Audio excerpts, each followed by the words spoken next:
Então sejam bem-vindos, a gente está aqui para mais uma aula de Apocalipse.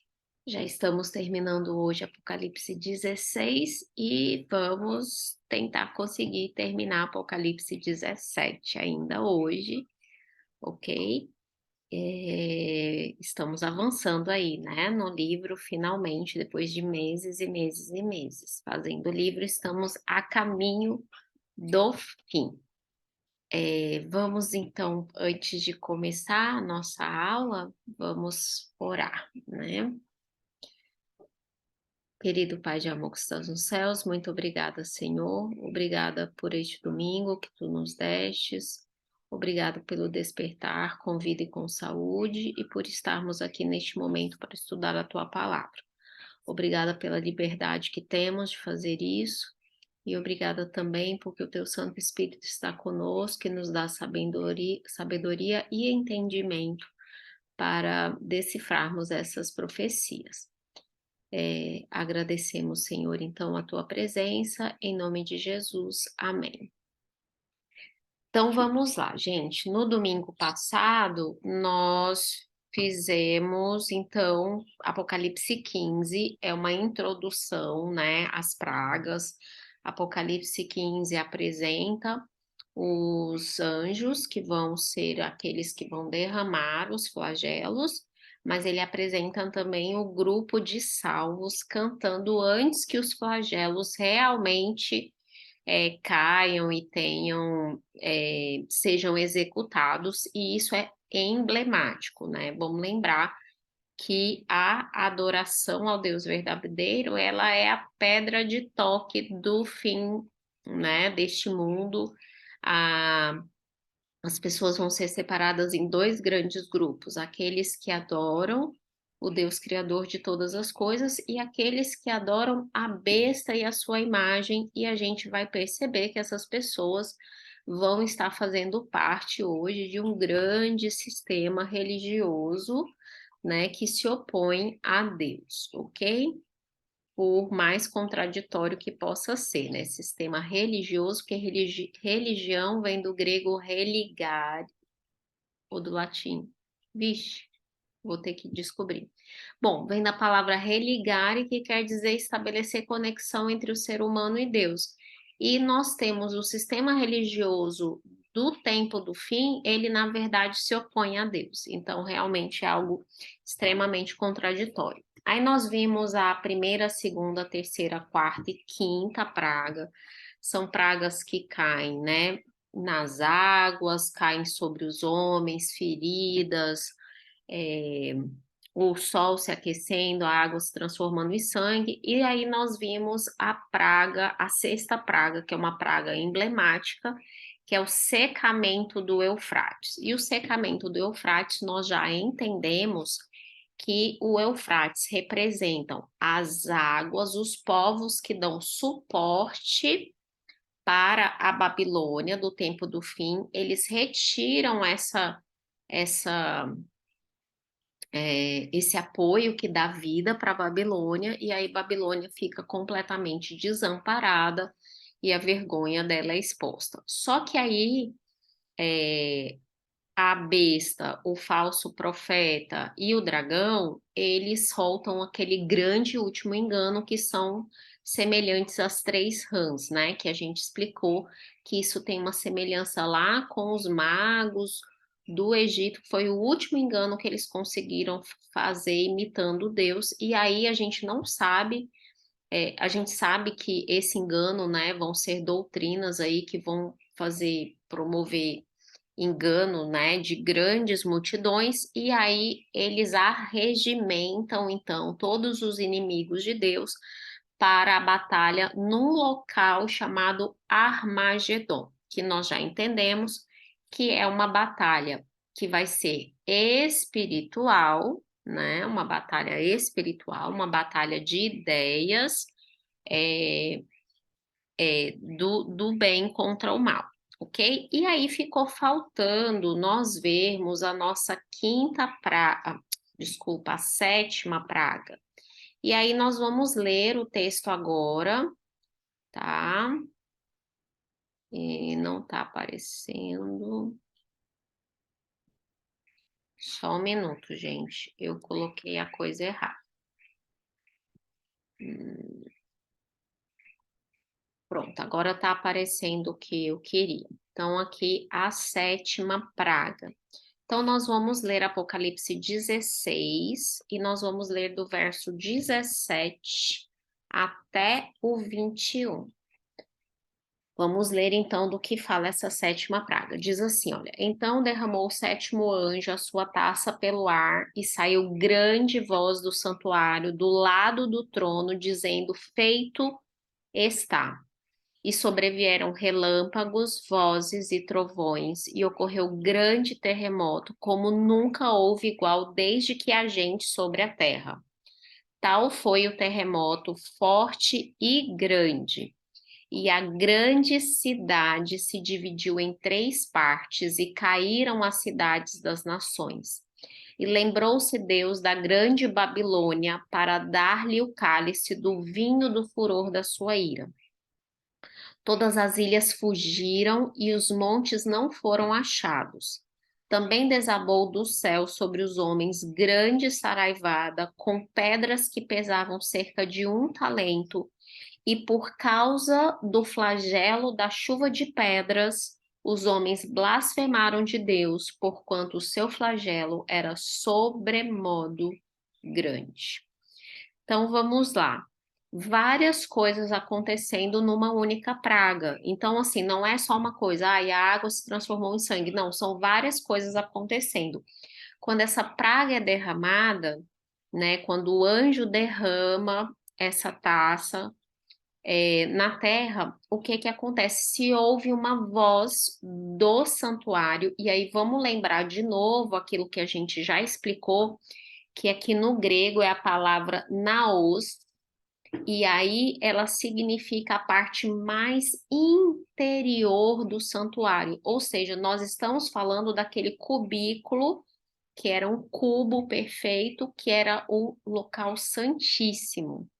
E olha só, essa voz ela vinha do lado do trono de Deus, então ela vem do trono e esse trono está no Santíssimo.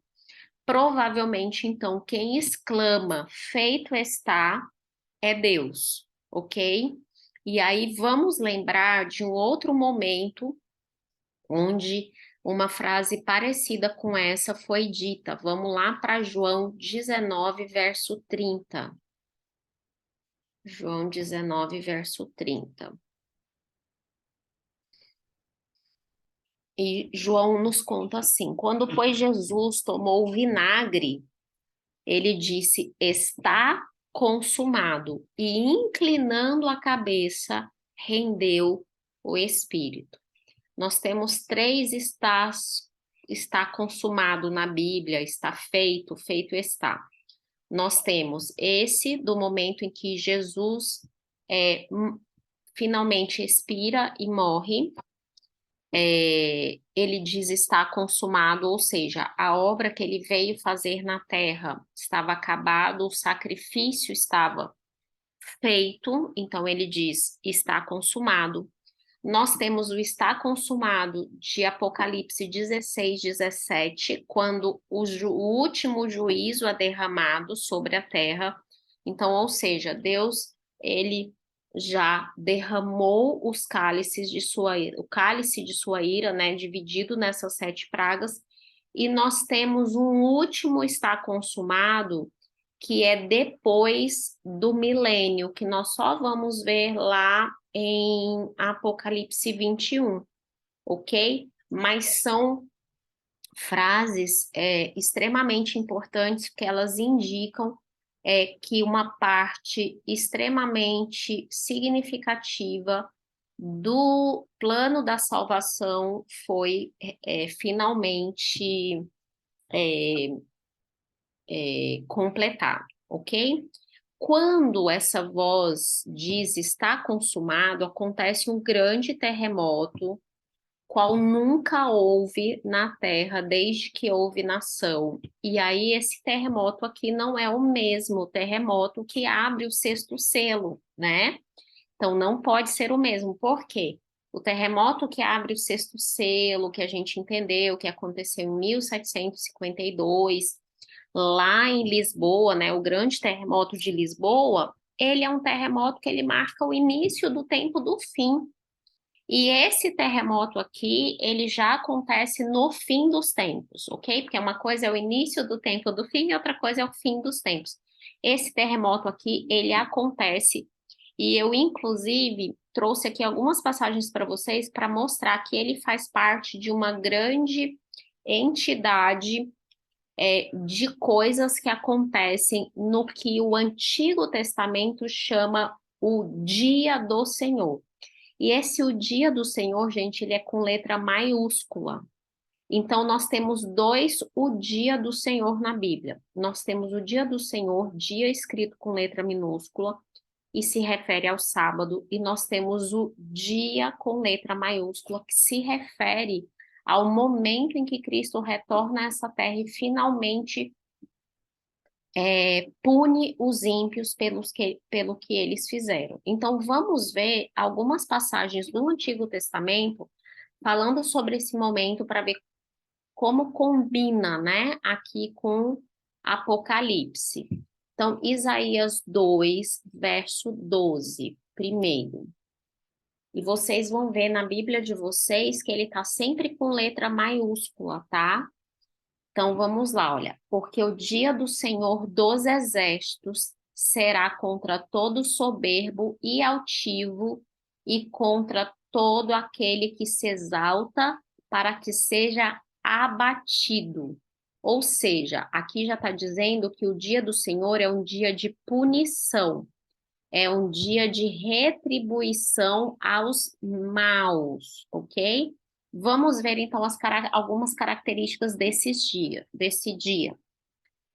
Isaías 13, e aí nós vamos ler de 9 a 13, diz assim: Eis que vem o dia do Senhor, dia cruel, com ira e ardente furor, para converter a terra em assolação e dela destruir os pecadores.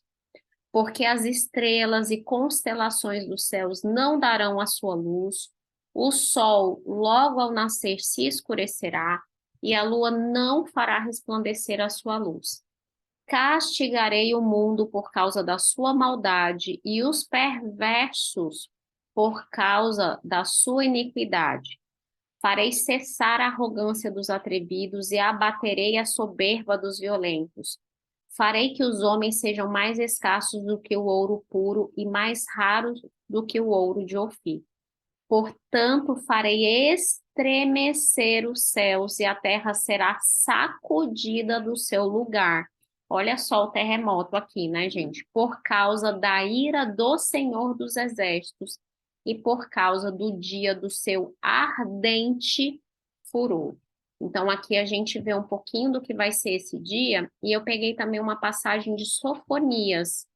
Sofonias está lá quase no fim do Antigo Testamento. Então, Sofonias 1, a gente vai ler do 14 ao 18. Sofonias 1, 14 a 18. E o profeta Sofonias diz assim, olha, então está perto o grande dia do Senhor, está perto e muito se apressa. Atenção, o dia do Senhor é amargo e nele clama até o homem poderoso. Aquele dia é dia de indignação, dia de angústia. Só um minutinho. Dia de angústia e dia de alvoroço e desolação, dia de escuridade e negrume, dia de nuvens e densas trevas, dia de trombeta e de rebate contra cidades fortes. Olha as cidades aqui que são mencionadas em Apocalipse 16. E contra torres altas. Trarei angústia sobre os homens, e eles andarão como cegos, porque pecaram contra o Senhor, e o sangue deles se derramará como pó, e a sua carne será tirada como esterco. Nem a sua prata, nem o seu ouro poderão os livrar no dia da indignação do Senhor. Mas pelo fogo do seu zelo a terra será consumida, porque certamente fará destruição total e repentina de todos os moradores da terra. A gente só encontra um cumprimento para isso, gente, no realmente né, no dia da volta de Jesus, ou seja, o segundo advento, é o momento em que ele vem para resgatar os santos, mas é o dia também que ele vem para dar a retribuição aos maus, ok? Então, esse grande terremoto provavelmente é esse momento aqui da volta de Jesus. E lá em Apocalipse 16 diz que a grande cidade se dividiu em três. E o que é essa grande cidade? Vamos ver Apocalipse 17, verso 18. Apocalipse 17, verso 18, diz assim, olha, a mulher que vistes, e essa mulher que a gente vai estudar hoje, né, que a gente vai falar, o nome dela é Babilônia. A mulher que vistes é a grande cidade que domina sobre os reis da terra. Então, aqui, Babilônia é a grande cidade, e hoje a gente vai entender o que é a Babilônia, tá, gente? Não é um local, ok? Babilônia é um sistema, tá? Vamos virar a página do capítulo 18, verso 10. E conservando-se de longe, pelo medo do seu tormento, eles dizem: Ai, ai, tu, grande cidade, Babilônia, tu, poderosa cidade, pois em uma só hora chegou o seu juízo.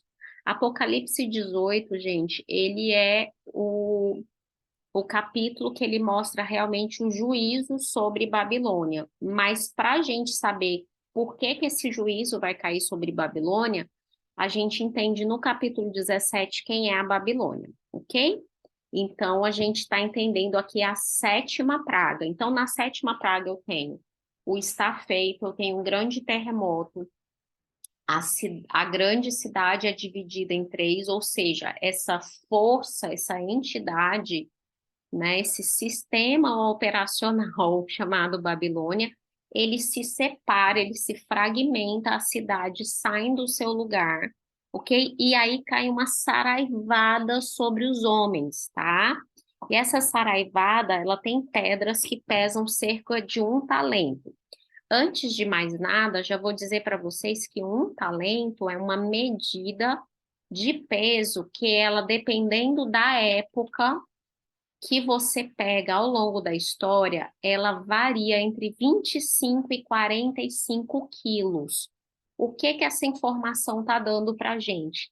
Que são pedras monstruosamente grandes, ok? Que estão caindo. Não é pedrinha de granizo que está caindo, estão caindo pedras gigantes. Vamos ver um pouquinho disso lá em Êxodo 9. Lembram, né, da praga do Egito? Êxodo 9, versos 24 e 25, a praga, né, de chuva de pedras foi uma das pragas do Egito, né? Diz assim, olha, versos 24 e 25 de Êxodo 9. De maneira que havia chuva de pedras e fogo misturado com a chuva de pedras tão grave, qual nunca houve em toda a terra do Egito, desde que veio a ser nação. Por toda a terra do Egito, a chuva de pedras feriu tudo quanto havia no campo, tanto homens quanto animais. Feriu também a chuva de pedras toda a planta do campo e quebrou todas as árvores do campo. Ou seja, não era qualquer granizo, foi uma chuva grande. Mas aqui não fala realmente qual é o tamanho, né? Do tempo do fim, a gente já sabe que são pedras gigantescas. Mas em Jó, gente, eu achei tão emblemática essa passagem de Jó 38, é interessantíssima, porque Jó 38, a gente tem Deus falando com Jó e ele começa a fazer um monte de perguntas para Jó, né? Porque Jó passa o livro inteiro questionando por que que eu estou sofrendo, era melhor eu ter morrido, né? Por que que eu estou passando tudo isso? E quando Deus começa a falar com Jó, ele começa a fazer perguntas. Jó, onde é que você estava quando eu lancei os fundamentos da terra? Onde é que você estava quando eu disse para as águas para elas irem até aqui e não passarem? Onde é que você estava quando as estrelas cantavam enquanto eu criava as coisas, né? Você tem ideia da largura da terra? Então, ele vai fazendo essas perguntas. E olha a pergunta que ele faz no verso 22. Ele pergunta assim para Jó: acaso entraste nos depósitos da neve e viste os tesouros da saraiva que eu retenho até o tempo de angústia, até o dia da peleja e da guerra? Gente, olha que interessante. Ele pergunta para Jó se Jó já entrou no local onde ele está guardando as pedras que ele vai soltar no dia da grande guerra, no dia da peleja, no tempo de angústia. Ou seja, já no tempo de Jó, Deus já estava dizendo: olha, eu tenho algo reservado para os maus, né? Para aqueles que são maus. E Apocalipse 16, João, ele usa uma palavra que ele não usa em nenhuma outra parte do livro. Olha, no verso 21, Apocalipse 16, 21, ele diz assim, olha, ah, por causa do flagelo da chuva de pedras, os homens blasfemaram de Deus, porquanto o seu flagelo era sobremodo grande. Essa palavra aí para sobremodo grande, né, que o português traduziu como sobremodo grande, é esfodra, esfodra, esfodra, tá? Que em grego quer dizer extremamente, muitíssimo. Por isso, em português, está sobremodo grande. Então, o sofrimento é insuportável, é muitíssimo grande, é extremamente grande, ok? E por causa disso, os homens blasfemaram. Então, a gente vê a blasfêmia como um comportamento recorrente mesmo dos ímpios que estão recebendo os juízos de Deus durante todas as pragas, tá? Então, a gente vê isso aqui durante todas as pragas, principalmente diante das últimas, a gente vê os homens blasfemando. Mas agora nós vamos, então, a gente já entendeu as pragas se consumando, e aí tem uma coisa agora que o Apocalipse 17, ele é uma ampliação de algumas coisas de Apocalipse 16, né? Apocalipse 16 falou da sexta praga, que é um juízo sobre Babilônia, ok? Deu uma coisinha, um gostinho para gente do que vai acontecer com Babilônia. Apocalipse 16, na sétima praga, fala que a grande cidade vai ser dividida em três, mas até agora o leitor de Apocalipse, ele está meio que sem saber que Babilônia é essa, porque essa Babilônia já não existia na época que João escreveu isso. Então, ele quer aqui mostrar para a gente quem é essa Babilônia, para que as pessoas entendam quem ela é, ok? Então, a gente vai entrar em Apocalipse 17. O Antenor comentou aqui com a gente que pedras de granizo com cerca de 30 quilos, coisa a gente não consegue, né, mensurar isso assim, né, a gente não consegue imaginar uma pedra, né, caindo do céu com esse tamanho, mas aí a gente já tem noção do estrago, né, gente? Então, vamos lá, vamos entrar em Apocalipse 17. Então, Apocalipse 17 é um capítulo sobre a Babilônia, a prostituta, ok? A meretriz, talvez vai estar uma dessas duas palavras na sua Bíblia. E essa meretriz está sobre uma besta, e a gente vai ver quem é essa besta, que é a grande meretriz, a mãe de todas as meretrizes, fica em cima. Ok? Então, vamos começar a ler o nosso capítulo 17, tá? Então, Apocalipse 17, nós vamos ler os versos de 1 a 6, tá? Então, acabaram-se as pragas, e aí um dos anjos vem conversar com João. Vamos ler isso.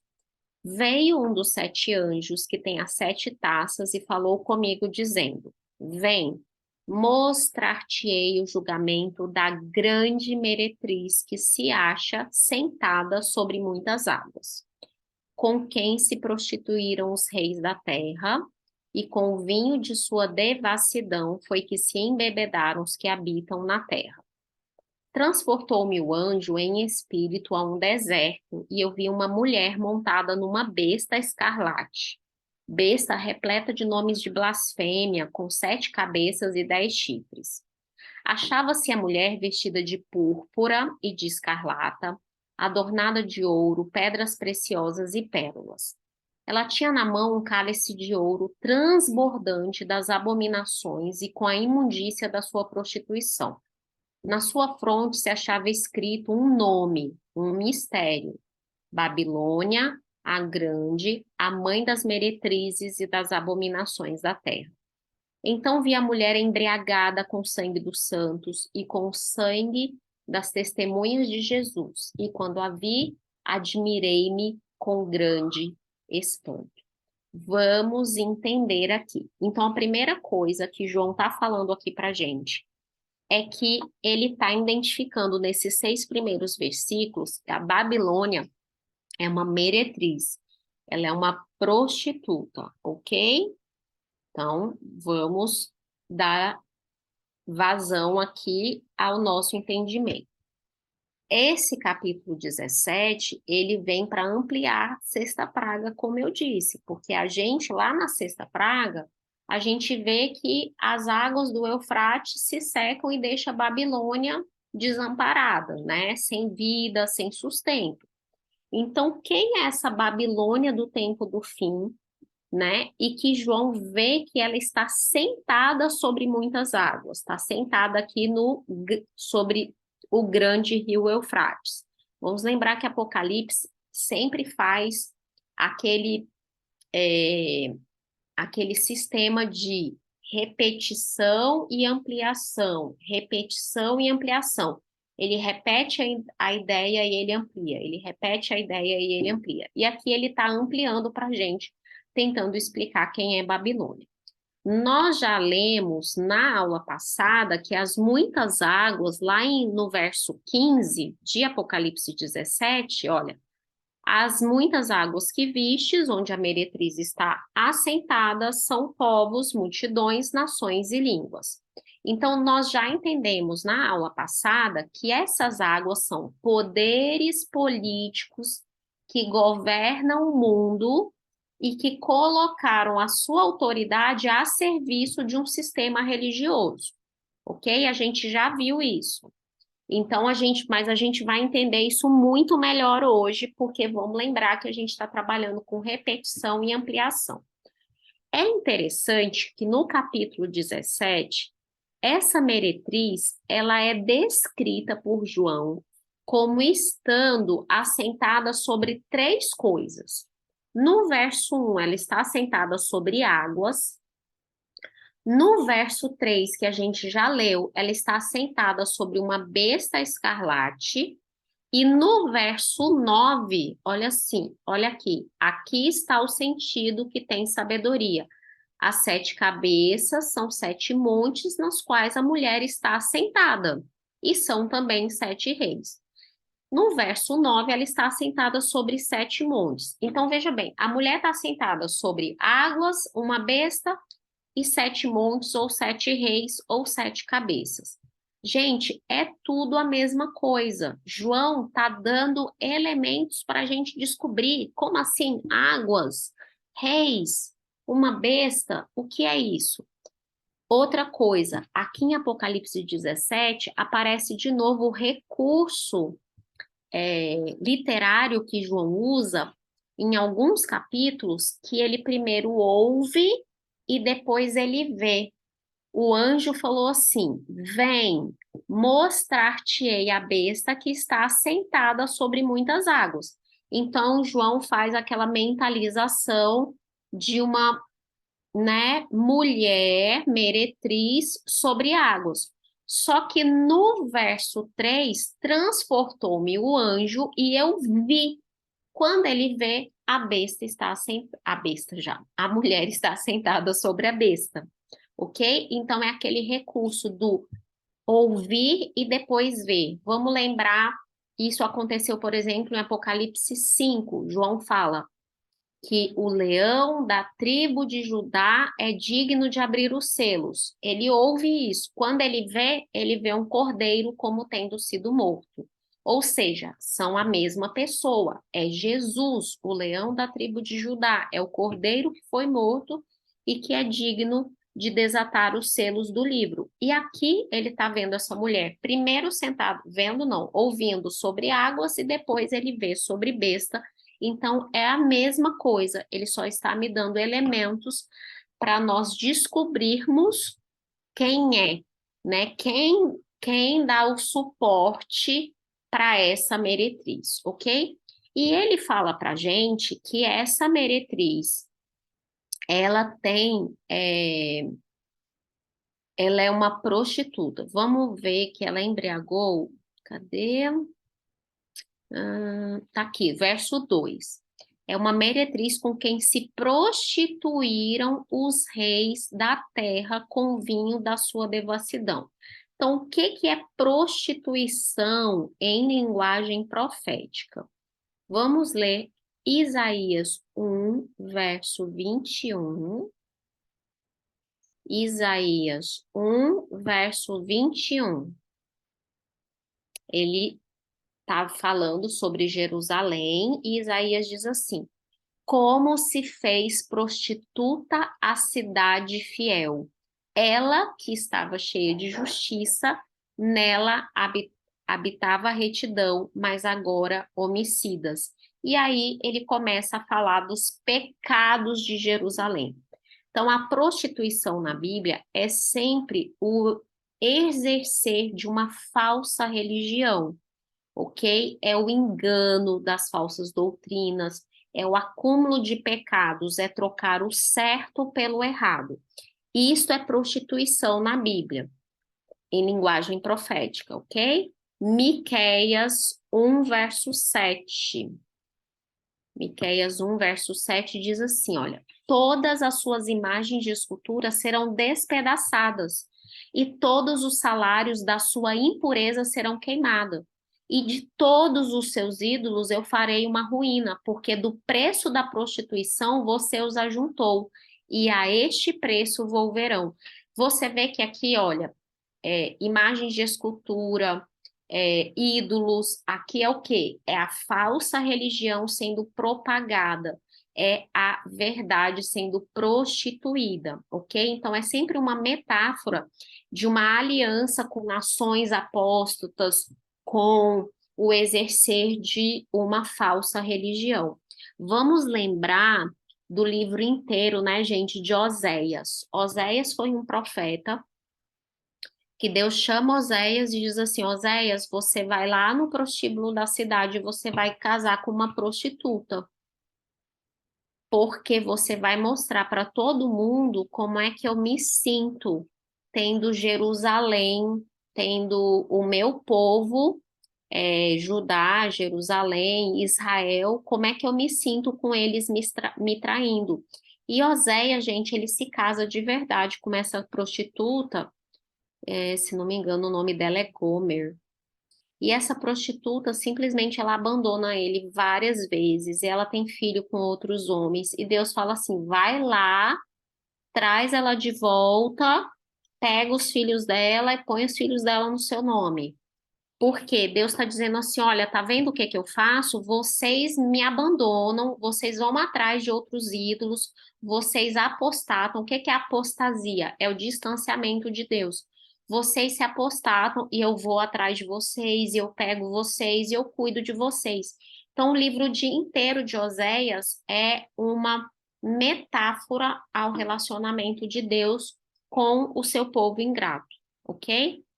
Essa besta, ela está sentada sobre essa besta já. Essa mulher prostituta está sentada sobre uma besta. Vamos lembrar que a gente já aprendeu em Apocalipse 11 e em Apocalipse 13 que besta sempre é símbolo de poder político, ok? a serviço de um poder religioso. É a mistura de um poder político com religião. Então, essa besta vermelhona é um poder político a serviço da Babilônia no tempo do fim. Ela tem 7 cabeças e 10 chifres, ela é igualzinha ao pai dela, tá, gente? É a cara do pai que é o dragão, né? Quem é o pai das bestas? O dragão, Satanás, que é descrito em Apocalipse 12 como tendo 7 cabeças e 10 chifres. A besta também tem 7 cabeças e 10 chifres, porque ela é a cara do pai. Apocalipse 17 fala que essa besta tem nomes de blasfêmia dela, e a gente já aprendeu que blasfêmia na Bíblia é você pretender igualdade com Deus, é você é, é, puxar para si, reivindicar para si uma posição que só pertence a Deus, algo que só Deus pode fazer. Lembra que Jesus foi acusado de blasfemar quando ele falou que os pecados do homem, né, que estava lá que foi baixado do teto, que os pecados dele estavam perdoados, e aí eles falaram, olha, blasfemou. Quando ele falou na frente, né, do sumo sacerdote que ele ia, é, que ele veria o Filho do Homem assentado, né, à destra de Deus, aí ele falou, aí ele rasgou as vestes e disse, blasfemou. Então, blasfemar é se fazer como Deus, é reivindicar para si algo que só Deus pode fazer. Aqui eu já estou dando um mega spoiler do que a gente vai entender hoje. A Babilônia do tempo do fim, ela está assentada sobre a mesma besta de Apocalipse 13. Vamos lembrar que a besta do mar de Apocalipse 13, ela era uma besta com 7 cabeças e 10 chifres. Ela é uma besta que exerce autoridade por um tempo, 2 tempos e metade de um tempo, e ela é ferida de uma ferida mortal, mas no tempo do fim essa ferida mortal é curada e ela exerce autoridade, ok? E ela engana todos e todos se maravilham diante dela e se prostram e adoram diante dela. Então, a besta que a Babilônia está assentada é a mesma que do Apocalipse 13. E o Antenor aqui, gente, matou, né, assim, a charada logo de cara. Se a Babilônia está montada na besta, ela é quem dá as regras. Então, esse sistema religioso apóstata, mentiroso, enganoso, falso do tempo do fim, é ele quem comanda a Babilônia, é ele quem comanda esse poder político que vai usar, né, toda a sua autoridade para implementar essas regras, tá? Vamos ver algumas características a mais. A prostituta, ela está vestida de púrpura e adornada com ouro, pedras preciosas. E aí a gente se lembra, né, daquela mulher linda que é descrita em Apocalipse 12. Apocalipse 12, verso 1. João vê um grande sinal no céu. E o que que ele viu? Uma mulher vestida de sol, tendo a lua debaixo dos pés e uma coroa de 12 estrelas na cabeça. João vê a mulher, a esposa, né, do cordeiro, ele vê a noiva, ele vê o povo verdadeiro de Deus, e esse povo está vestido de sol. Quem dá vestimenta a eles é Cristo, é o sol da justiça que veste. A Babilônia, a prostituta, ela não tem sol para se vestir. Então, com o que ela se veste? Ela se veste de púrpura, de pedras preciosas, de ouro e tal. E essa figura aqui, gente, ela evoca muito a figura de Jezabel, que é aquela rainha esposa de Acabe. Vamos lembrar que ela não era do povo de Deus, né? Jezabel era pagã. Acabe fez um casamento com uma mulher pagã e aí ele trouxe a falsa adoração para dentro do povo de Israel. E ela tinha 400 sacerdotes para Baal, ela sustentava 600 sacerdotes para não sei o quê, e era uma mulher que governou, gente, Acabe. Essa mulher, na verdade, assim, Acabe não fazia nada da cabeça dele, tudo era da cabeça dessa mulher. Então, a Babilônia do tempo do fim, ela tem um paralelo muito grande com Jezabel. Por quê? Porque ela governa o poder político que era Acabe, e aí Acabe era mandado e desmandado por ela. Então, aquilo que o Antenor já comentou aqui com a gente. Quem está montando é que dirige o negócio. Quando você monta um cavalo, quando você monta um animal, quem está guiando é você, né? Então aqui a gente já entende por que que ela está montada, por que que ela está assentada ou sentada sobre a besta. Na testa, essa mulher traz uma faixa, tá, gente? Uma faixa onde está escrito um nome. Então vamos ver aqui no verso 5. O nome dela é um mistério, isso quer dizer que então a Babilônia aqui não é algo que eu vou descobrir com a minha intelectualidade. Eu vou descobrir porque eu tenho símbolos sendo empregados. Se não fosse simbólico, não seria um mistério, ok? Então, essa Babilônia aqui não é a Babilônia que acabou lá no tempo de Daniel. É um mistério. E qual é o nome que está escrito? Babilônia, a grande, a mãe das meretrizes e das abominações da terra, ok? Então, eu já estou sabendo. Essa Babilônia aqui, ela é a mesma grande cidade, ok? É a mãe das meretrizes, das abominações da terra. Ou seja, essa Babilônia, ela é a mãe de todas as falsas religiões, de todas as religiões que não adoram o Deus verdadeiro. A Babilônia, vamos lembrar lá do Antigo Testamento, é sempre um símbolo de opressão e rebelião contra Deus. É uma falsa religião que oprime o povo de Deus e que se rebela contra Deus e que diz que vai chegar e vai ser maior do que Deus. A gente leu alguns versos quando a gente falou de Babilônia na aula passada, que a gente entendeu que isso vem desde a Torre de Babel, e aí vem Nabucodonosor e fala: esta é a grande Babilônia que eu edifiquei com as minhas forças para a minha glória. Então, o sistema religioso que é independente de Deus, que vive de si para si, é um sistema religioso apóstata. O que é apóstata? É uma coisa afastada de Deus. Então, a Babilônia, gente, no tempo do fim, ela não é uma religião, ok? Ela não é uma denominação. A Babilônia do tempo do fim é um sistema inteiro, ok? É uma confederação religiosa global comandada pela Trindade Satânica. Por que que é comandada pela Trindade Satânica? O dragão, a besta do mar e a besta da terra, que é o falso profeta. Porque são eles que coordenam, é o dragão que dá as ideias, é o dragão que coloca essa falsa religião em andamento.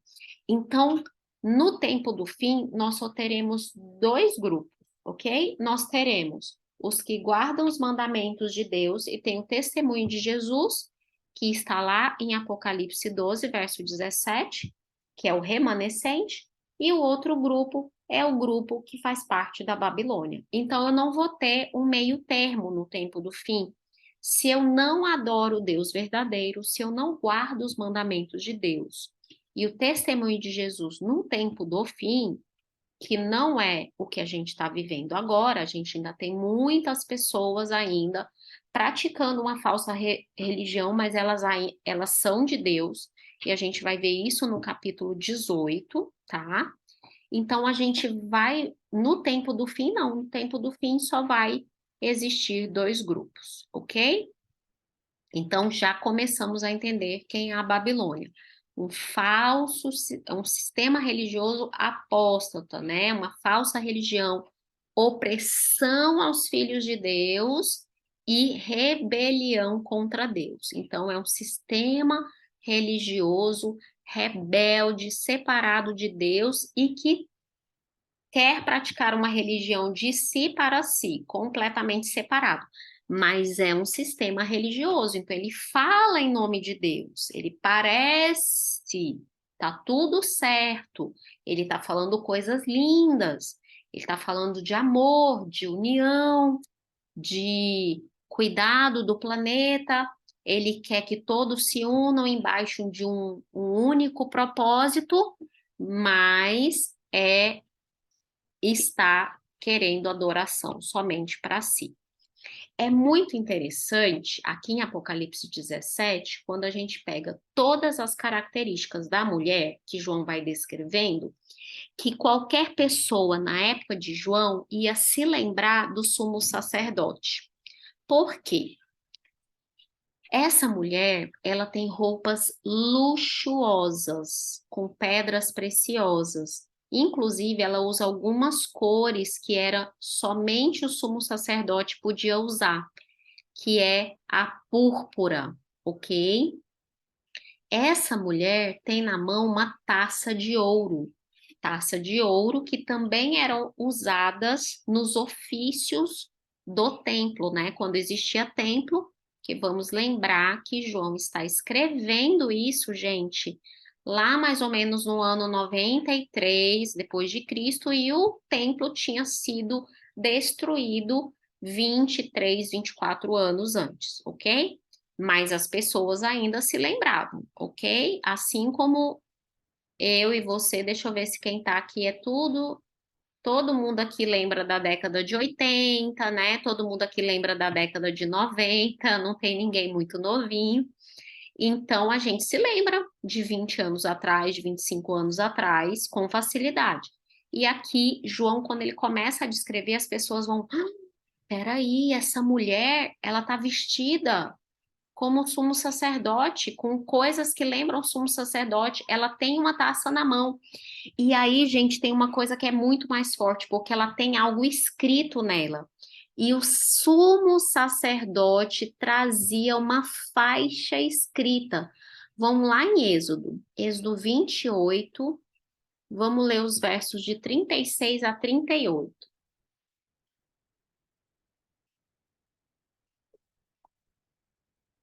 Êxodo 28, versos de 36 a 38, diz assim: farás também uma lâmina de ouro puro, e nela gravarás a maneira de gravura de sinetes. Santidade ao Senhor era a frase que ia na mitra do sumo sacerdote. Atá-la-ás com um cordão de estofa azul, de maneira que esteja na mitra, bem na frente da mitra estará e estará sobre a testa de Arão, para que Arão leve a iniquidade concernente às coisas santas, que os filhos de Israel consagrarem em todas as ofertas de suas coisas santas. Sempre estará sobre a testa de Arão, para que eles sejam aceitos perante o Senhor. Então, gente, Arão levava sobre a testa ele tinha um chapéu que era chamado de mitra, e nesse chapéu tinha uma coisa de ouro, né? Uma plaquinha de ouro escrita Santidade ao Senhor. Isso também faz alusão quando João diz que essa prostituta tem uma coisa gravada na testa dele, ele faz lembrar as prostitutas romanas. Em muitos prostíbulos públicos romanos, né, ao longo do Império, a gente tem as prostitutas, elas usavam faixas escritas o nome delas para elas serem identificadas, ok? Até porque elas faziam propaganda na rua. Isso é uma coisa que, se você estuda um pouquinho as cidades antigas romanas, você vai ver que as prostitutas, elas escreviam na parede, elas escreviam assim, prostituta fulana de tal, dava o endereço onde ela ficava e dizia o que que ela fazia, e alguns até colocava preço, entendeu? Então as prostitutas faziam propaganda. É engraçado que você vê algumas dessas propagandas, assim, do lado tem a propaganda de um político, né, de um senador, que os romanos tinham senadores, e do lado está a propaganda de uma prostituta. Então, por exemplo, vamos supor, eu estou passando por uma rua de uma cidade romana, aí eu vejo a propaganda de uma prostituta, aí eu chego lá no prostíbulo, ela tá com o nome dela na testa, ok? Então, as pessoas da época de João entenderam muito bem isso. Quem era judeu entendeu que essa prostituta aqui não é qualquer uma, ela é uma prostituta espiritual, ela é uma prostituta cultural. Aqui eu estou falando de uma entidade religiosa, eu não estou falando de qualquer prostituição. Eles entenderam que era uma instituição religiosa, essa Babilônia, que essa a grande mãe das meretrizes, ok? E eles entenderam também, né? Porque no tempo deles era comum que as prostitutas tivessem nome na testa. Mas a gente está aqui discutindo essa coisa dessa mulher e a gente viu, então, algumas características dela. Vamos, então, ler, vamos ver aqui quem seria essa mulher de Apocalipse 17. Existem alguns autores, e aí entra algumas polêmicas do capítulo 17 de Apocalipse. Vocês têm que saber que o capítulo 17 de Apocalipse é um capítulo onde não está tudo absolutamente, não virou um consenso, tá, gente? Então, nós temos teólogos que defendem uma linha de pensamento e outros que defendem outro. E isso tudo dentro daquele método historicista de interpretação. Claro que a gente não vai nem entrar no mérito dos métodos que não são os historicistas, que é o método que a gente adota, ok? Então, alguns teólogos defendem uma teoria de que a mulher de Apocalipse 17 seria a mesma mulher de Apocalipse 12. Aí você fala, gente, mas como assim? A mulher de Apocalipse 12 não é a mulher pura que estava esperando para dar à luz, não é a mulher que foge do dragão, a mulher que tem que se esconder. Vamos ver aqui algumas características. Apocalipse 12, vamos abrir, nós vamos ler o verso 1, depois o verso 14 e depois o verso 17. Então, Apocalipse 1, ou 12, verso 1, diz assim: Viu-se grande sinal no céu, a saber, uma mulher vestida de sol com a lua debaixo dos pés e uma coroa de 12 estrelas na cabeça, ok? Verso 14.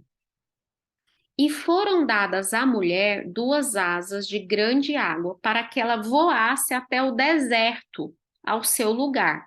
Aí, onde ela é sustentada durante um tempo, 2 tempos e metade de um tempo, fora da vista da serpente, porque o dragão estava perseguindo a mulher. Aí o verso 17, olha o que aparece no verso 17. Irou-se o dragão contra a mulher e foi pelejar com o restante da sua descendência. Peraí, ele não está pelejando mais contra a mulher, ele está pelejando contra a descendência da mulher, os que guardam os mandamentos de Deus e têm o testemunho de Jesus, e se pôs em pé sobre a areia do mar. E vamos ver Apocalipse 17 novamente, dos versos de 3 a 6. Transportou-me um anjo em espírito para onde, gente? Para um deserto. Então, veja bem, a mulher pura foi deixada lá no deserto, toda protegidinha, ok? Fora da vista da serpente. Quando João é conduzido para ver essa prostituta, ele é conduzido para um deserto e ele encontra a mulher lá no deserto. Ah, ela está montada sobre a besta, ela se acha vestida de púrpura e de escarlata, adornada com ouro, etc. E aí, olha o que ele fala no verso 6. Então, vi a mulher embriagada com o sangue dos santos e com o sangue das testemunhas de Jesus. E quando vi, admirei-me com grande espanto. Gente, esse espanto de João leva a crer que ele já conhecia essa mulher. Leva a crer que não era para essa mulher estar fazendo isso. Porque, gente, se fosse uma outra mulher, uma falsa religião que veio do nada, João diria assim: ah, tá, isso eu já esperava, né? Porque aí realmente isso aí já tá dentro do que eu esperava, vir algo contra Deus. Mas João aqui, esses teólogos, eles dizem o seguinte, que essa mulher de Apocalipse 17 é a religião pura que se corrompeu, ok? E se nós lembrarmos, nossa, olha, de meses atrás, quando nós estudamos as 7 igrejas, a gente viu que a igreja se corrompeu, a igreja se prostituiu, a igreja trouxe falsos ensinos para dentro de si. E aqui então será que a gente poderia dizer que essa mulher aqui é a igreja que deveria ser a igreja de Deus, mas ela agora proclama, né, os falsos, né, ensinos? É aí que a gente, deixa eu ver aqui, gente, que eu tô tentando ver. Alguém escreveu alguma coisa no chat, eu não tô conseguindo. Ah, consegui. Espanto, susto, porque cristãos estão perseguindo os próprios cristãos. Excelente, Antenor. Porque assim, se eu tenho pagãos perseguindo cristãos, não tem espanto nenhum.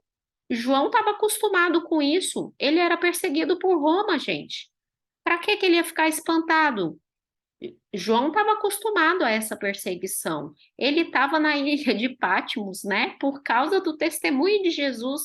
Mas aí ele fica espantado. Por quê? Porque ele vê a mulher que deveria ser a, a protetora da verdadeira religião, a protetora dos verdadeiros ensinos de Deus, da verdadeira adoração a Deus, ele vê essa mulher embriagada com o sangue dos santos, perseguindo os santos. Por quê?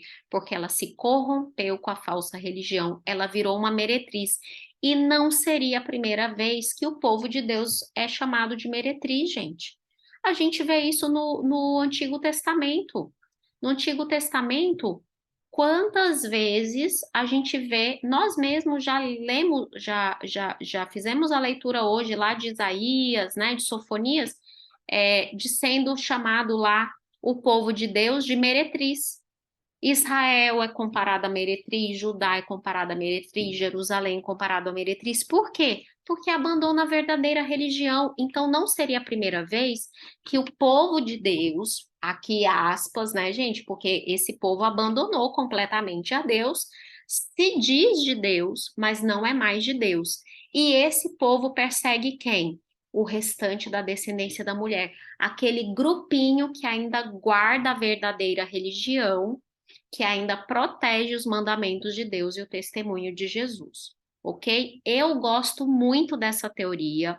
Eu acho que essa teoria ela encaixa muito bem com o que João vem fazendo no Apocalipse, que é procurar no Antigo Testamento trazer coisas que para aquelas pessoas era extremamente é, assim, já conhecido deles, né? Já era algo que era da vivência deles, ok? E aqui, então, eles não se espantariam realmente de ver o povo de Deus sendo chamado de meretriz ou dizendo que esse povo se prostituiu. Então, o Antenor está dizendo, né, que essa igreja, ela se transforma, né, na própria besta ou na meretriz aqui, por quê? Porque ela se enche de maldade, de corrupção, assim como a gente viu lá Isaías, né, Isaías falando para o povo de Jerusalém, de Judá, que eles agora são eles encheram, né, as ruas de prostituição. A cidade que antes era justa, agora está cheia de homicidas, né? Vamos lembrar dessa passagem que a gente viu. Mas a mulher, gente, ela está sentada numa besta. E agora a gente vai ver quem é essa besta. Vamos lá para Apocalipse 17. Aí a gente vai ler do 7 até o 13, ok? As características da besta, tá?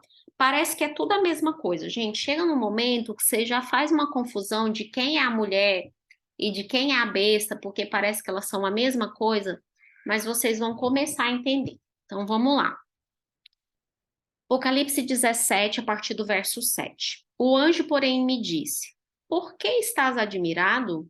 Eu vou te contar o mistério da mulher e da besta que tem 7 cabeças e 10 chifres, que está levando a mulher. A besta que vistes era e não é, está para emergir do abismo e caminha para a destruição. E aqueles que habitam sobre a terra, cujos nomes não foram escritos no livro da vida, desde a fundação do mundo, se admirarão vendo a besta que era e não é, mas aparecerá. Aqui está o sentido, quem tem sabedoria. As 7 cabeças são 7 montes nos quais a mulher está assentada, e são também 7 reis, dos quais caíram 5, peraí, dos quais caíram 5, um existe e o outro ainda não chegou. E quando chegar, tem de durar pouco. E a besta que era e não é, também é ele, o 8º rei, e ele procede do 7 e caminha para a destruição. Os 10 chifres que viste são 10 reis, os quais ainda não receberam reino, mas recebem autoridade como reis com a besta durante 1 hora. Tem estes um só pensamento e oferecem à besta o seu poder e a sua autoridade. O Robson aqui falando que a história se repetindo, realmente. E a gente vai ver agora, Robson, vai ficar mais forte ainda isso, porque a gente vai começar a identificar quem é essa besta, ok? Então vamos lá. A besta que vistes era e não é, e está para emergir do abismo. Gente, isso aqui não é tanto uma passagem sobre tempo, tá? Isso aqui é um título, tá? Que vistes, era e não é, e está para emergir do abismo. Quer ver como é um título? Vamos lá para Apocalipse 4. Apocalipse 4, verso 8. É um título que imita, né? Imita o verdadeiro Deus. Olha só. E os 4 seres viventes, tendo cada um deles, respectivamente, 6 asas, estão cheios de olhos ao redor e por dentro. E eles não têm descanso nem de dia nem de noite, proclamando: Santo, Santo, Santo é o Senhor Deus Todo-Poderoso, aquele que era, que é e que há de vir. Então, aquele que era, que é e que há de vir é mais um título como Santo, Santo, Santo, Todo-Poderoso, aquele que era, que é e que há de vir. E essa besta é a besta que vistes, que era e não é, mas está para emergir do abismo, ok? E abismo a gente já entendeu quando a gente leu os selos, que ele é o local de morada de demônios. Então a gente já sabe que essa besta é filha do dragão e ela vem da onde? Do local de morada de Satanás e seus anjos, vem do abismo, né? Mas aqui, gente, já vem uma promessa imensa, porque quando João começa a apresentar a besta, ele já fala que ela caminha para a destruição. A bichinha mal surgiu, já está fadada à morte e à destruição, e ainda bem, né? Porque é um povo, é um poder perseguidor dos filhos de Israel. Então, ok. Então, o Antenor colocou aqui que a besta está atualizando o aplicativo, mas não foi bem sucedido, né? Que essas são as palavras de Jesus. É isso mesmo. Mas vamos lembrar que esses poderes, todos eles tentam imitar Deus, né, gente? Todos eles. Então, a Babilônia, você vê que ela vem vestida de sacerdote, tá? Você vê a besta do mar, a besta da terra, todos eles aí tentando pegar. Né, essa características divinas para que as pessoas os adorem. Essa besta, ela tem 7 cabeças, tá? E aí a gente vai perceber que cada cabeça é a encarnação de um poder satânico, ok? Que governou a Terra por um período de tempo e que oprimiu o povo de Deus. Porque, gente, besta é sempre um poder político que usa de sua força para forçar um sistema religioso e persegue o povo de Deus verdadeiro. Então, a gente já viu isso em Apocalipse 13 e a gente está vendo isso agora, tá? Só que olha só que interessante, Apocalipse 17. Apocalipse 17 está dizendo assim para a gente no verso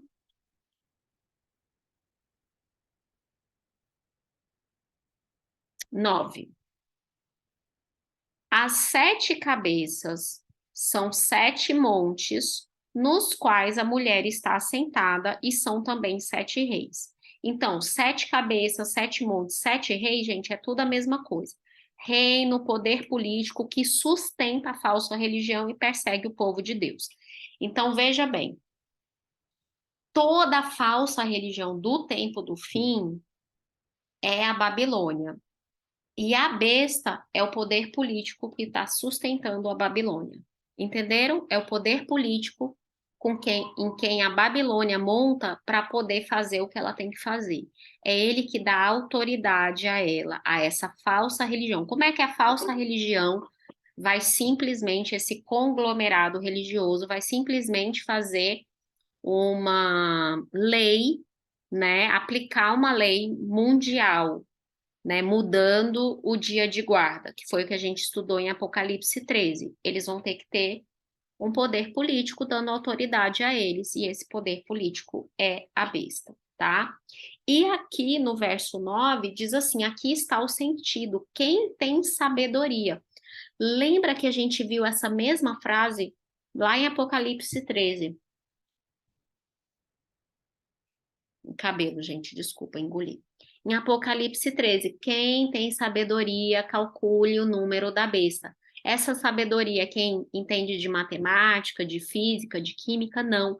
Quem tem sabedoria sempre quer dizer no livro do Apocalipse que é a sabedoria divina, é o entendimento divino, é o discernimento espiritual, ok? Aqui não é qualquer sabedoria, é realmente Deus dando esse entendimento. E aqui a gente vê que fala o seguinte, que essa besta, ela tem os 10 chifres. E aí ele fala assim, olha no verso 12, os 10 chifres que você viu são 10 reis. Eles ainda não receberam o reino, mas eles vão receber a autoridade, ok? Como reis. E eles vão estar agindo junto com a besta durante 1 hora. Quem é a besta que vai agir por 1 hora? Quem é a cabeça? O 8º rei, que a gente já vai ler daqui a pouco de novo, aqui nos versos do verso 10 em diante, ok? Quem são esses 10 reis? Gente, não sabemos, ok? Por quê? Vamos lembrar que a profecia apocalíptica, algumas delas, a gente só entende depois que elas acontecem, ok? 10 nações poderosas? Pode ser, que dão autoridade, que agem junto com essa besta, dando autoridade política? É possível. Seria esse número 10 um número profético para dizer que é um conglomerado de todas as nações a serviço da besta? Também é possível, mas a gente sabe que o quê?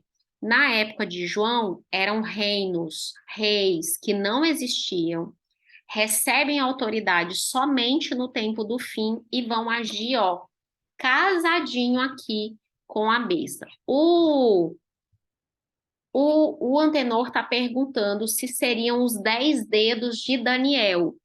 Excelente pergunta. Só que quem interpreta hoje em dia esses 10 dedos de Daniel, que antigamente eram vistos só como as 10 grandes nações europeias, essa interpretação meio que caiu por terra. Esse 10 hoje está meio que sendo visto como esses 10 chifres do final, que é o quê? Uma mistura de poderes, nações fracas, nações fortes, mas formando essas nações do tempo do fim. E aqui a gente teria então aí também. Será que é a mesma coisa? Não sabemos, tá, Antenor? Mas se a gente seguir as interpretações mais correntes, a gente pode até pensar que poderia ser algo nesse sentido. Aí, em Apocalipse 17, no verso 9, diz que são 7 cabeças, que são 7 montes, nos quais a mulher está sentada e são também 7 reis. E aí a gente vai entender desses 7 reis.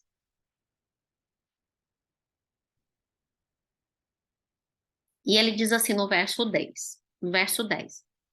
Desses 7 reis, 5 caíram, um existe e o outro ainda não chegou, e quando ele chegar, tem de durar pouco. Olha só que interessante. Então, eu estou falando de 7 aqui. 5 caíram, um existe e um ainda não chegou, e quando chegar vai durar pouco. Aqui nós temos uma aplicação de tempo na profecia. 5 desses reinos já tinham caído, um existia e um ainda estava por vir. E aí a gente pergunta o seguinte, a pergunta que não quer calar. Do ponto de vista de quem 5 reinos já tinham caído, um existia e o outro ainda não tinha vindo? Do ponto de vista de quem?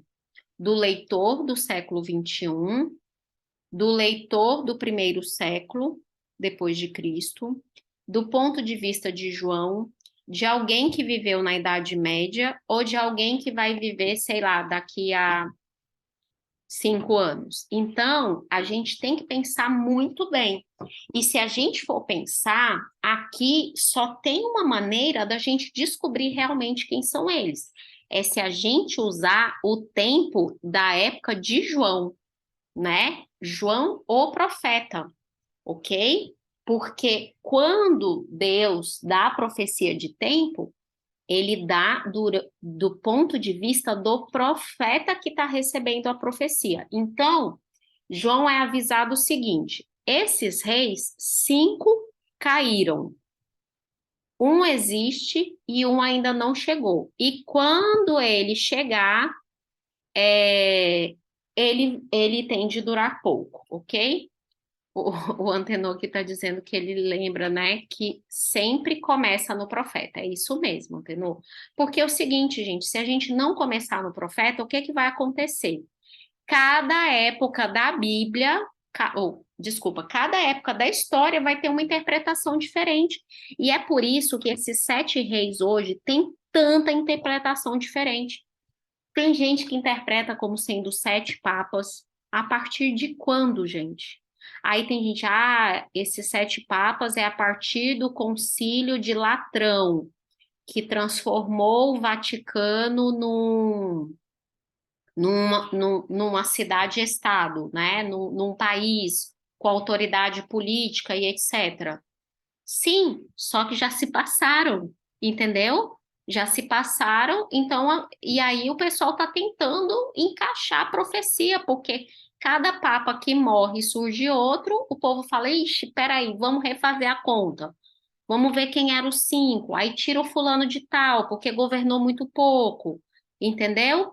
Então, a gente tem que usar o do ponto de vista do profeta, senão a gente se perde. Então, usando do ponto de vista do profeta, e lembrando que são poderes políticos que perseguem e oprimem o povo de Deus, e são poderes políticos usados por Satanás, ok? Para perseguir e oprimir o povo de Deus, todos eles com uma falsa religião, casadinhos ali com uma falsa religião, casadinhos com idolatria.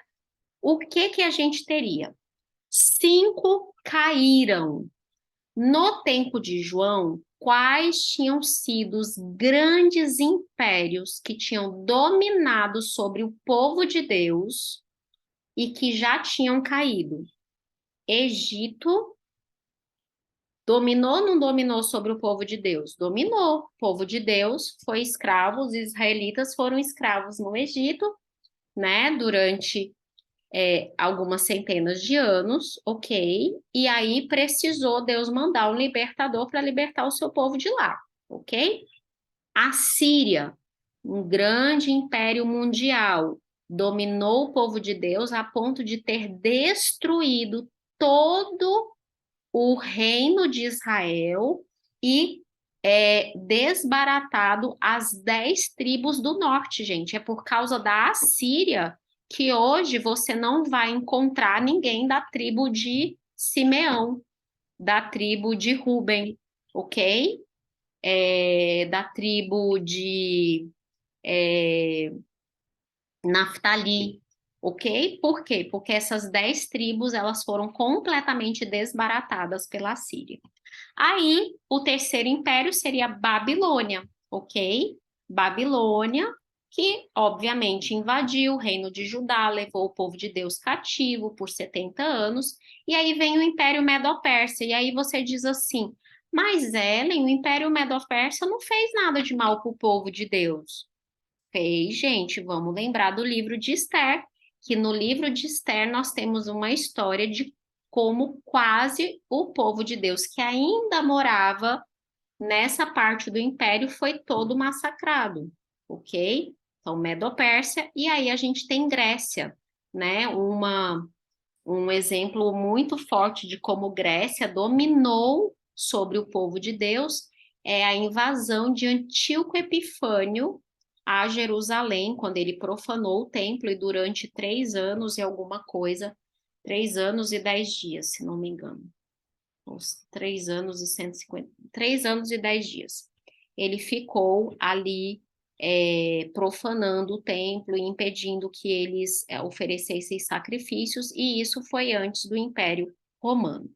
Na época de João, qual era o império dominando sobre o povo de Deus, perseguindo o povo de Deus, inclusive perseguindo o povo de Deus que estava nascendo com a igreja cristã? Roma Imperial. E aí João diz que um desses ainda não chegou, e quando ele chegar, ele tem de durar pouco. Esse poder, gente, que oprime o povo de Deus, que tem uma falsa religião, só combina com a besta do mar, que é Roma papal, em seu exercício da Idade Média. Ainda não chegou e tem de durar pouco. E aí você fala assim, mas Ellen, como assim durar pouco se ele oprimiu o povo de Deus por 1260 anos, a Idade Média inteira? Isso é pouco? Só que aqui, gente, vamos lembrar que em Apocalipse a gente tem algumas designações de tempo que não é quantitativo, e sim qualitativo. Tem de durar pouco quer dizer que o tempo desse império, desse poder, ele já estava determinado por Deus como sendo um tempo, 2 tempos, metade de um tempo, 1260 dias, ok? 42 meses e assim por diante. Então, a gente é uma qualidade do tempo. É um tempo que já está, ó, curto, é delimitado, é Deus que já disse por quanto tempo esse império vai dominar. E aí a gente já descobriu então quem são os 7: Egito, Assíria, Babilônia, Medo-Pérsia, Grécia, Roma Imperial e Roma Papal. Mas aí ele diz de um outro, olha só, olha o verso 11, ele diz assim: e a besta que era e não é, também é ele o oitavo rei. Ou seja, João está dizendo que no tempo do fim, a Babilônia vai estar montada sobre o oitavo rei, vai ser uma oitava cabeça que vai estar dominando. Só que essa oitava cabeça, gente, ela procede do sete, ela vem lá do sete, ok? E ela caminha para a destruição. O único poder que a gente vê em Apocalipse, que ainda vai ressurgir e vai ainda dominar sobre a terra, vai usar sua autoridade política, civil, para imprimir uma falsa religião, é a Roma papal. E aqui a gente vê que essa besta sobre a qual Babilônia está assentada é a besta do mar que tem a sua ferida mortal curada. Então é assim, a falsa religião do tempo do fim é somente uma igreja? Não. É a união de toda a falsa religião, só que ela vai estar sob o poder de uma igreja que tem autoridade política e civil, ok? E que vai receber fôlego de quem? Lá da besta da terra, que a gente já viu, ok, gente? Então, aqui essa é a explicação, eu já vi várias explicações, gente. Essa é a explicação que, do ponto de vista historicista, e a gente entendendo o Apocalipse, como a gente vem construindo as ideias, é a explicação que mais faz sentido, ok? E estamos terminando, tá? Vamos ler então os versos de 14 a 18. Gente, Manaus está muito quente, eu tô aqui sentada e eu esqueci de ligar o ar. E o controle não está perto de mim, e eu não vou parar a aula, mas eu estou aqui suando, né? É o único local onde você, na sua sala, dando aula, você está assim, suando. Vamos lá. Versos 14 a 18 de Apocalipse 17. E aí, a gente viu que a besta, a Babilônia e esses 10 chifres todos vão se unir. Eles só têm um pensamento, que é dar poder e autoridade que eles possuem. E aí o verso 14 diz assim: pelejarão eles contra o Cordeiro, e o Cordeiro os vencerá, pois ele é Senhor dos senhores e Rei dos reis, e vencerão também os chamados eleitos e fiéis que se acham com ele. Aqui João já dá, né, o resultado final da guerra. E ele diz assim: falou-me ainda, as águas que viste, onde a meretriz está assentada, são povos, multidões, nações e línguas. Os 10 chifres que vistes e a besta, esses odiarão a meretriz. Espera aí, a meretriz não estava assentada sobre a besta? Só que aqui está falando que os 10 chifres vão odiar a meretriz e vão fazê-la devastada e despojada, e lhe comerão as carnes e a consumirão no fogo, porque em seu coração incutiu Deus que realizem esse pensamento e o executem, e deem à besta o reino que possuem, até que se cumpram as palavras de Deus. A mulher que vistes é a grande cidade que domina sobre os reis da terra. Então vamos lá, gente. Esses poderes todos vão fazer guerra contra o Cordeiro. Aí a gente já lembra lá, né, do local chamado Armagedon, ou seja, uma guerra espiritual em busca da adoração, ok? Quem é que você adora, né? Você adora a besta, você pratica a religião de Babilônia ou você pratica a religião do remanescente? Os 10 chifres que viste e a besta odiarão a meretriz. Aqui já começa a derrocada, né, da Babilônia. A meretriz ela já vem com um tempo determinado para acabar, porque esses poderes que sustentam a falsa religião, eles se voltam contra ela. E a gente vê, eu vou pegar aqui algumas passagens do Antigo Testamento, isso sendo predito. Vamos ver lá em Salmos 27, verso 2.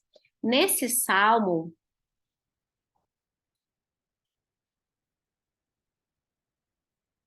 27, verso 2, olha, aqui fala, quando Davi, né, tá falando que Deus é a fortaleza desse, e aí ele fala, olha, quando malfeitores me vêm para me destruir, e algumas versões diz para comer as minhas carnes, meus opressores e inimigos, eles é que tropeçam e caem. Então, essa figura de comer as carnes é uma figura conhecida no Antigo Testamento como sendo essa coisa da, né, de inimigos contra ele, ok?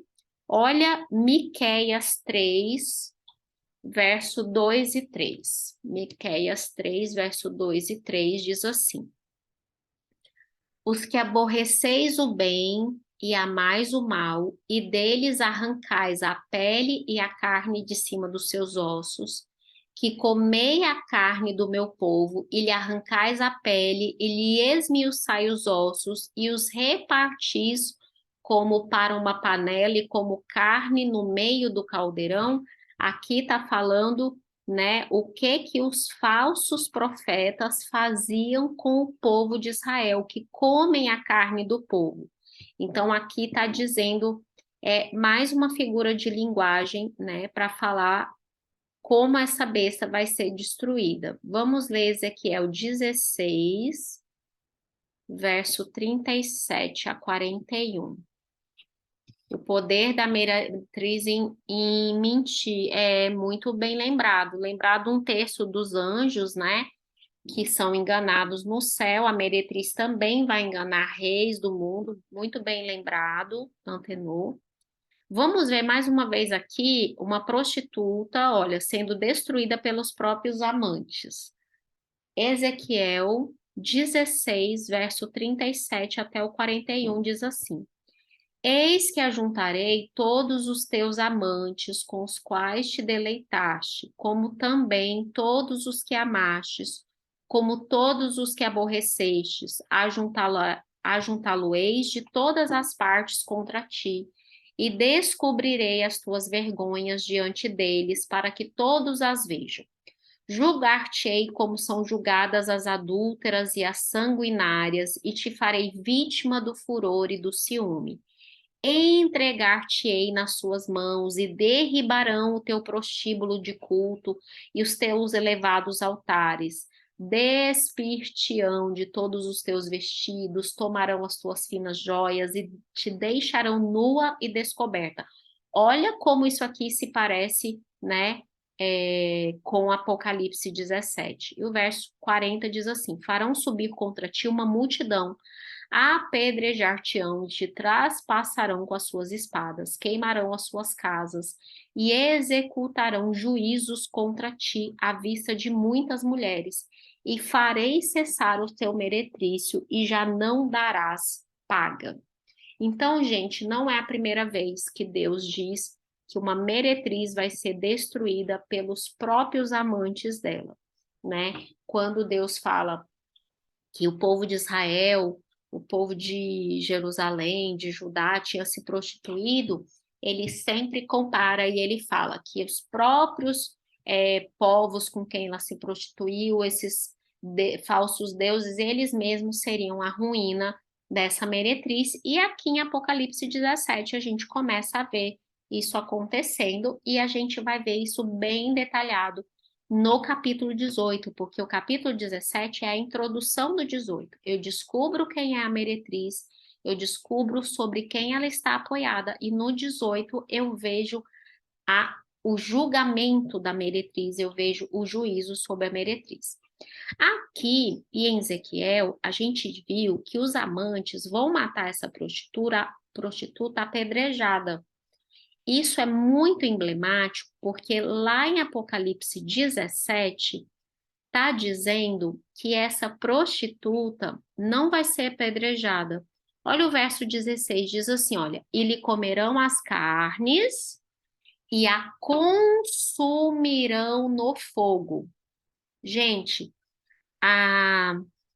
o juízo que o povo de Israel fazia sobre prostituição era o apedrejamento. Lembram daquela mulher que foi pega em adultério e foi levada até Jesus?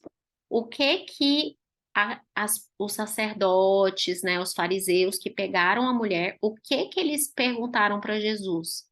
Se eles estavam todos já de pedra na mão, perguntaram se eles podiam apedrejar, porque ela tinha sido pega em adultério, lembra? Então, o castigo para o adultério era o apedrejamento.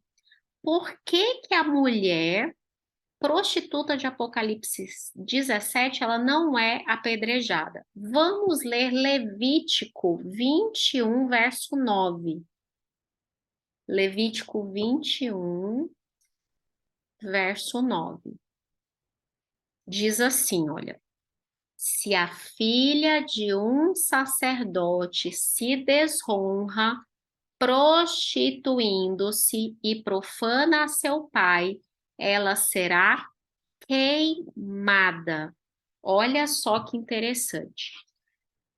O castigo para a prostituição para todo mundo era o apedrejamento, mas se fosse filha de um sacerdote, ela seria queimada. Isso aqui, gente, é mais uma prova de que a meretriz de Apocalipse 17 é um poder religioso, tem a ver com uma instituição religiosa, ok?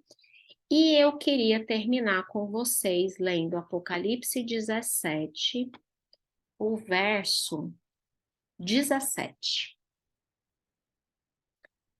Diz assim, olha: porque em seu coração incutiu Deus que eles realizem esse pensamento e o executem, e deem à besta o reino que possuem, até que se cumpram as palavras de Deus. Gente, esse verso é muito importante. Esse verso, ele mostra que Deus está no controle de tudo.